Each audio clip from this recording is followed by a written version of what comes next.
Son las 8 de la mañana con 49 minutos. Esta es ampliación de noticias por RPP, La Voz del Perú. Mónica Delta, Fernando Carballo y Carlos Villarreal estamos con ustedes y ahora conversamos con el ministro de Cultura, Alejandro Neira. Ministro, ¿cómo está usted? Muy buenos días, bienvenido. Muy buenos días, muchas gracias, Carlos, Fernando, Mónica, un saludo a todos los oyentes y televidentes de RPP. Bueno, sabemos que el Ministerio está cumpliendo 10 años de creación, fue creado por ley 29565. Es una situación, este aniversario, ministro, que justamente marca una situación muy importante y también, por supuesto, difícil para la lucha contra la pandemia. Yo quisiera empezar preguntándole cómo ha sido el trabajo del Ministerio de Cultura. Usted recibió el encargo justamente del presidente de la República de priorizar la atención en los pueblos indígenas frente a la pandemia, apoyar las industrias creativas. ¿Cómo se ha desarrollado esta labor? ¿Cómo ha sido el apoyo a los pueblos indígenas?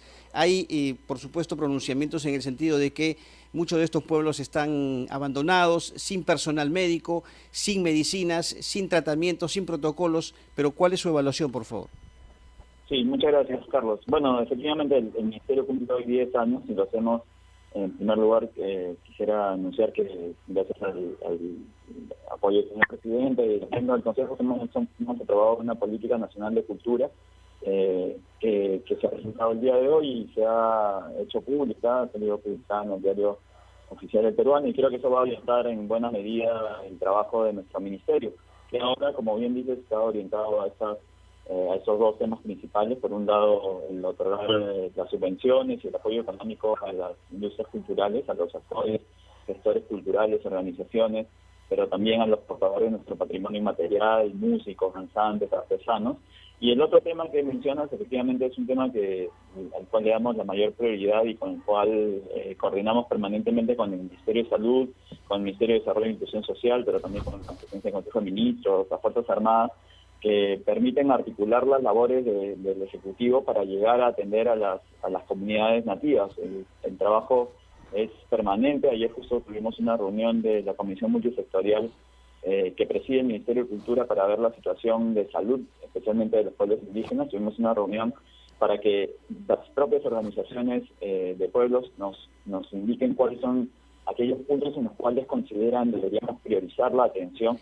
Se han hecho muchas acciones de salud, se está tratando de fortalecer el primer nivel de atención en salud a través de microredes de salud, pero efectivamente hay muchos lugares en los cuales todavía las comunidades necesitan atención, y eso es un poco lo que...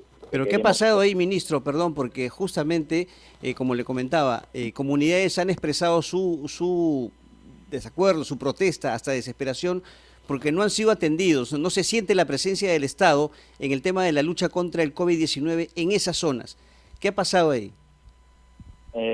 Bueno, en primer lugar lo que hay que entender es que estas comunidades en realidad es donde la enfermedad ha llegado después. Primero, como es natural, esta enfermedad se concentró en las ciudades, en lugares de alta concentración de personas, y luego ha ido penetrando a las comunidades nativas. Pero hay un plan del Ejecutivo que ha otorgado un presupuesto al Ministerio de Salud, que lo distribuye a las direcciones regionales y por otro lado le permite adquirir medicamentos para la atención específica de las comunidades indígenas de la Amazonía. Y si bien es cierto, entendemos y comprendemos la preocupación que en muchos casos se traducen en los medios de comunicación, sí hay un plan de acción en el cual se está otorgando esos presupuestos, trabajando con los gobiernos regionales y sobre todo con los gobiernos locales para ayudarlos a tener mejor atención en salud.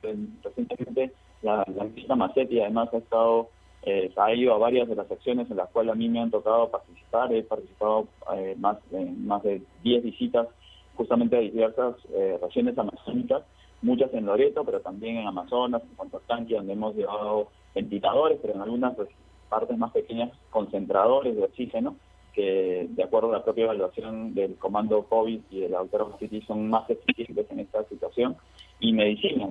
Y lo que tenemos que hacer, y se está haciendo ahora a través de la coordinación con el Ministerio de Salud, pero también con el MIDIS, para que lleguen alimentos que están siendo otorgados por Jaliwarma, también gracias al apoyo de las Fuerzas Armadas, que permiten llegar más rápido y de manera aérea a estos lugares en los cuales si no tardaríamos muchos días en llegar. se está haciendo la atención en el primer nivel de salud para poder atender a las comunidades. Y como les mencionaba, ayer tuvimos esta reunión para que ellas mismas nos digan en qué puntos consideran que todavía o deberíamos incidir más en estas circunstancias tan complejas para todo el país. Los esfuerzos están siendo desplegados a nivel nacional, hay diversos lugares en los cuales estamos atendiendo, pero nosotros estamos preocupados, permanentemente en contacto con personas de las comunidades que nosotros tenemos facilitadores, para que nos digan en qué lugares deberíamos incidir más en la intervención. Ministro Neira, la política nacional que usted ha sometido a un diálogo durante varios años antes de ser publicada, se orienta en un marco temporal de 10 años, de acuerdo al Plan de la ONU para Sostenibilidad Global, ¿no? Pero, ¿qué se ha previsto para la conmemoración de nuestro bicentenario? Puede parecer que el tema es menor ahora, esperemos que a medida que salgamos de la pandemia cobre la importancia que tiene como movilizador moral y como un horizonte temporal que permite transmitir a los jóvenes y a los niños una sensación de orgullo por su país, que lamentablemente, por todo lo que estamos viendo estos últimos meses, se ve gravemente amenazado. ¿Cómo se inscribe la conmemoración de nuestro bicentenario en esta política nacional de 10 años que ha publicado hoy el Diario Oficial El Peruano? Sí, muchas gracias por la pregunta, Fernando. Bueno, lo importante de la política es que efectivamente nos da un horizonte temporal en el cual podemos priorizar acciones del Ministerio de Cultura, ponernos metas, ponernos objetivos claros, contar con indicadores, tener un sistema de información que nos permita hacer un gasto y una inversión eficiente en el sector. Y dentro efectivamente de la priorización, digamos, en los 10 años, tenemos por un lado una pequeña cartera de inversiones para el Bicentenario. En algunos casos tenemos, el proyecto especial Bicentenario pertenece a la presidencia del Consejo de Ministros, pero justamente en razón de la pandemia se han priorizado aquellos temas vinculados al sector cultura, y tenemos una serie de acciones previstas, pequeñas intervenciones también a nivel nacional, como por ejemplo parques bicentenarios que se van a desarrollar en todas las regiones del país, obras emblemáticas en algunos casos como la de Cucho, la de la Pampa de la Quinta, que necesita una renovación, otras aquí en Lima también, el Museo del Pueblo Libre, que estuvo cerrado incluso antes de la pandemia, necesita una intervención y estará lista la parte republicana, la parte más simbólica para este tema de la celebración del Bicentenario, y terminamos también con la infraestructura del MUNA. Pero hay efectivamente una idea que tenemos que priorizar, que es que el país que queremos tiene que ser el Perú tiene todas las condiciones para ser una potencia cultural, y lo es en términos reales. Pero muchas veces creo que sucede que no valoramos. La política nacional lo que permite es, sobre todo, incidir en este aspecto, porque está orientada a los derechos culturales que tiene la ciudadanía. Necesitamos reforzar la identidad cultural, pero sobre todo esta valoración y este orgullo que tenemos o que debemos tener en general por nuestra diversidad cultural, y hacer que eso sirva como un respaldo a nuestra economía. Todos coincidimos seguramente que el turismo que viene al Perú es Ministro Neira, cultural. Entonces, sí, perdón. Sí, entiendo perfectamente la perspectiva, y mi pregunta va a ser en realidad un tema prosaico, porque el asunto es que en los últimos años han habido cambios de ministros muy seguidos, y el último tuvo que ver, antes de que usted ingresara, con un aspecto muy terrenal que no debió nunca contaminar el Ministerio de Cultura, que fue el caso Richard Swing. Usted ya le ha puesto la vacuna al Ministerio de Cultura para evitar circunstancias de esta naturaleza que desmerecen completamente el trabajo que debía haber dentro del Ministerio de Cultura. O sea, ¿cómo nos garantizamos los peruanos que no vuelva a ocurrir una cosa parecida? Gracias, Mónica. Sí, bueno, más allá de las acciones concretas que hemos tomado en este caso, que pasan por brindar la información y determinar algunos cambios en la estructura orgánica del ministerio, en la parte administrativa justamente, creo que la importancia de esta política nacional es que justamente lo que permite es orientar mejor el gasto para hacerlo más eficiente y transparente. Si hay algo que me queda claro es que los fondos públicos, además en una situación de emergencia, tienen que estar bien invertidos. Y teniendo un horizonte temporal de trabajo, una política nacional que dé metas, indicadores, un sistema de información en el cual tengamos objetivos claros, líneas de base claras sobre las cuales trabajar, vamos a lograr que no haya ningún tipo de malgasto de los fondos públicos, que creo que es lo más importante, bueno, en general en estas circunstancias de pandemia, pero que además es una política de gobierno, la lucha contra la corrupción. Entonces, creo que esta orientación de política, que es muy importante porque sirve de guía para el trabajo, es fundamental para que cualquiera que venga al Ministerio de Cultura tenga una orientación clara y tenga condiciones claras para invertir eficientemente el dinero público. Muy bien. No sé si alguno de los compañeros tiene una pregunta final para concluir, Carlos.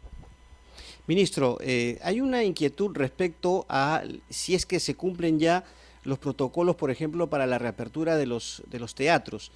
Se habla de reapertura de otros locales que concentran obviamente gente, pero guardando las distancias se puede esto restablecer.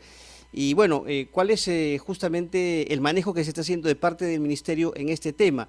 Si es que es factible, si es viable, ¿no?, la reapertura de los teatros para que la gente pueda asistir, obviamente guardando las medidas de prevención.